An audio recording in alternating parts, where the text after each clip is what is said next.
महाभारत का समय था। धरती पर अधर्म बढ़ चुका था। हस्तिनापुर के सिंहासन को लेकर कौरव और पांडवों के बीच वर्षों से चल रहा विवाद अब युद्ध के अंतिम मोड़ पर आ खड़ा हुआ था। कुरुक्षेत्र की विशाल भूमि पर दोनों सेनाएं आमने सामने थीं।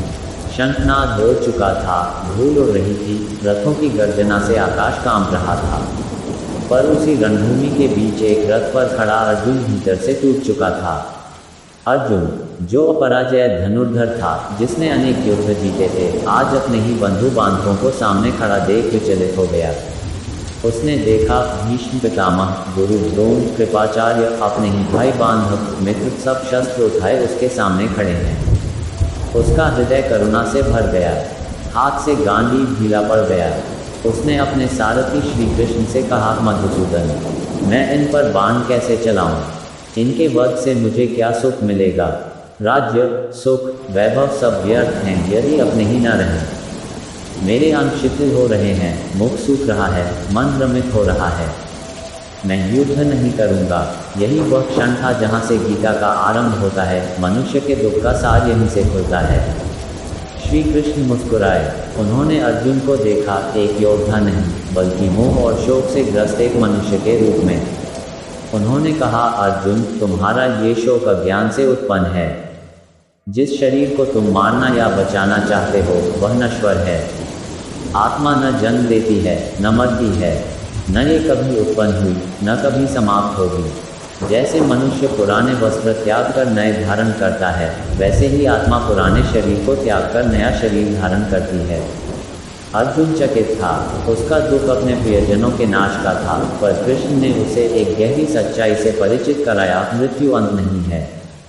जो जन्मा है वह मरेगा, जो मरा है वह फिर जन्म लेगा। ये प्रकृति का नियम है। इस नियम को जानकर भी यदि मनुष्य मोह में डूबा रहे तो वह दुख से मुक्त नहीं हो सकता। फिर कृष्ण ने कर्म का रहस्य बताया। तुम्हारा अधिकार केवल कर्म करने में है, फल पर नहीं। फल की चिंता मत करो। फल की आसक्ति ही दुख का कारण है। जब मनुष्य परिणाम की इच्छा से बंध जाता है तब भय, क्रोध, लोभ और निराशा जन्म लेते हैं। यदि कर्म को केवल कर्तव्य समझकर किया जाए तो मन शांत रहता है। अर्जुन के मन में प्रश्न उठे, यदि ज्ञान श्रेष्ठ है तो कर्म क्यों करूं? यदि आत्मा अमर है तो युद्ध का क्या अर्थ? कृष्ण ने समझाया, कर्म से भागना समाधान नहीं है। संसार कर्म से चलता है। प्रकृति के 3 गुण सत्व, रज और तम हर प्राणी को कर्म के लिए प्रेरित करते हैं। जो व्यक्ति बाहर से कर्म त्याग देता है पर मन से इच्छाओं में डूबा रहता है, वह कपटी है। सच्चा योगी वही है जो कर्म करता है पर आसक्त नहीं होता। उन्होंने योग के मार्ग बताए, कर्मयोग, ज्ञान योग, भक्ति योग। कर्मयोग में मनुष्य अपने कर्तव्य को ईश्वर को अर्पित कर करता है। ज्ञान योग में वह आत्मा और शरीर के भेद को समझकर मोह से मुक्त होता है। भक्ति योग में वह पूर्ण समर्पण से ईश्वर की शरण में जाता है। तीनों मार्ग अंततः एक ही सत्य की ओर ले जाते हैं, आत्मिक शांति। अर्जुन का दुख केवल संबंधों का नहीं था, वह परिणाम के भय से भी ग्रस्त था। यदि हम जीत गए तो पाप लगेगा, यदि हार गए तो विनाश होगा। कृष्ण ने कहा, धर्म के लिए किया गया युद्ध पाप नहीं होता। अधर्म को सहना भी अधर्म है। तुम्हारा धर्म क्षत्रिय का है। धर्म से भागना तुम्हें और अधिक दुख देगा। फिर उन्होंने मन के चंचल स्वभाव का वर्णन किया। अर्जुन बोला, मन तो वायु के समान चंचल है, इसे वश में करना कठिन है। कृष्ण ने उत्तर दिया, अभ्यास और वैराग्य से मन को नियंत्रित किया जा सकता है। निरंतर साधना और आसक्ति का त्याग यही उपाय है। उन्होंने समझाया कि जब मनुष्य इंद्रियों के विषयों का चिंतन करता है तो आसक्ति उत्पन्न होती है। आसक्ति से कामना, कामना से क्रोध, क्रोध से मोह, मोह से स्मृति भ्रम और स्मृति भ्रम से बुद्धि का नाश होता है। और जब बुद्धि नष्ट होती है तब मनुष्य पतन को प्राप्त होता है। दुख का ये चक्र मन की ही रचना है। कृष्ण ने अर्जुन को अपने विराट रूप का दर्शन भी कराया। उस रूप में समस्त ब्रह्मांड समाहित था। सूर्य, चंद्रमा, अग्नि, देवता, ऋषि सभी उसी में स्थित थे। अर्जुन ने देखा कि युद्ध में जो योद्धा खड़े हैं वे पहले से ही काल के मुख में प्रवेश कर चुके हैं। कृष्ण ने कहा, मैं काल हूँ, लोक संहारक। तुम केवल निमित्त मात्र बनो। इस दर्शन ने अर्जुन का मोह तोड़ दिया। उसने समझा कि वह केवल एक साधन है, कर्ता परमात्मा है। जब मनुष्य स्वयं को कर्ता मानता है तब अहंकार और दुख उत्पन्न होते हैं। जब वह स्वयं को ईश्वर की योजना का अंश समझता है तब उसका भार हल्का हो जाता है। कृष्ण ने ये भी कहा, जब जब धर्म की हानि और अधर्म की वृद्धि होती है तब तब मैं अवतार लेता हूँ। ये वचन केवल अर्जुन के लिए नहीं, समस्त मानवता के लिए था कि ईश्वर सदा धर्म की रक्षा करता है। उन्होंने गुणों के प्रभाव को समझाया। सत्व शांति और ज्ञान देता है, रज कर्म और इच्छा को बढ़ाता है, तम ज्ञान और आलस्य लाता है। मनुष्य को सत्व की ओर बढ़ना चाहिए। भोजन, आचरण, यज्ञ, तप सब 3 गुणों से प्रभावित होते हैं। शुद्ध और संतुलित जीवन ही मन को निर्मल बनाता है। त्याग का भी अर्थ बताया, कर्म का त्याग नहीं, कर्म के फल की आसक्ति का त्याग।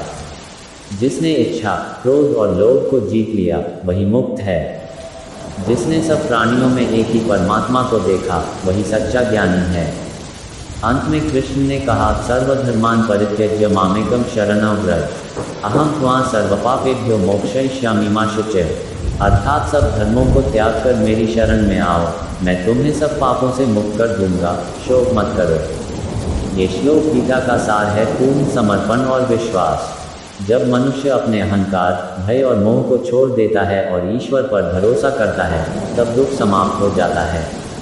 अर्जुन का मन अब शांत था। उसने कहा, हे अच्युत, मेरा मोह नष्ट हो गया है। आपकी कृपा से मुझे स्मृति प्राप्त हुई है। मैं आपके आदेश का पालन करूंगा। गांधी फिर से उसके हाथ में दृढ़ हो उठा। अब वह युद्ध के लिए नहीं, धर्म की रक्षा के लिए खड़ा था। उसके भीतर का भ्रम मिट चुका था। युद्ध हुआ, अनेक वीर गिरे, अंततः धर्म की विजय हुई। पर गीता की शिक्षा युद्ध से परे है। ये हर उस मनुष्य के लिए है जो जीवन के कुरुक्षेत्र में खड़ा है, जहाँ रिश्तों, कर्तव्यों, इच्छाओं और भय के बीच मन उलझ जाता है। गीता बताती है कि दुख का मूल अज्ञान और आसक्ति है। जब हम शरीर को ही सब कुछ मान लेते हैं, जब फल की चिंता में घिर जाते हैं, जब स्वयं को ही कर्ता समझ बैठते हैं, तब दुख जन्म लेता है। ज्ञान, कर्म और भक्ति, इन तीनों के संतुलन से मनुष्य उस दुख से ऊपर उठ सकता है। जीवन में हर व्यक्ति कभी न कभी अर्जुन बनता है, भ्रमित, भयभीत, असमंजस में। और हर व्यक्ति के भीतर कृष्ण की वाणी भी है जो उसे याद दिलाती है कि वह केवल शरीर नहीं, आत्मा है। वह केवल कर्म का अधिकारी है, फल का नहीं, और सच्ची शांति समर्पण में है।